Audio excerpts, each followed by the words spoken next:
আজ আমি আমার বেবিকে লাঞ্চে দিয়েছিলাম চিকেন স্টু। তো তার জন্য নিয়ে নিয়েছিলাম আলু, বিনস, গাজর, পেঁপে, টমেটো, পেঁয়াজ, চিকেন আর রসুন কুচি নিয়ে নিয়েছিলাম। এখানে আমি প্রেশার কুকারটাকে হালকা গরম করে তার মধ্যে কিন্তু দিয়ে দেবো হচ্ছে অলিভ অয়েল আর বাটার। ওটা হালকা একটু গরম হয়ে গেলে তারপরে দেবো রসুন কুচিটা হালকা একটু সটে করে তারপরে দিয়ে দেবো পেঁয়াজ কুচি। তো পেঁয়াজ কুচিটাও হালকা একটু ফ্রাই হয়ে গেলে তারপরে কিন্তু যে ধুয়ে রাখা সবজিগুলো আমি দেখালাম ওগুলো কিন্তু দিয়ে দিতে হবে।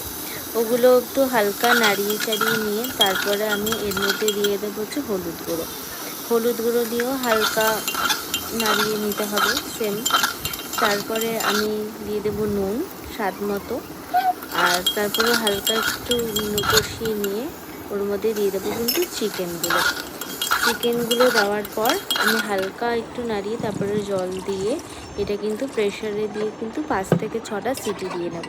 সিটি দিয়েই নামিয়ে নিয়ে নেব। তো আজকে তৈরি হয়ে গেল আমার বেবির জন্য চিকেন স্টু। তোমরাও কিন্তু ট্রাই করতে পারো।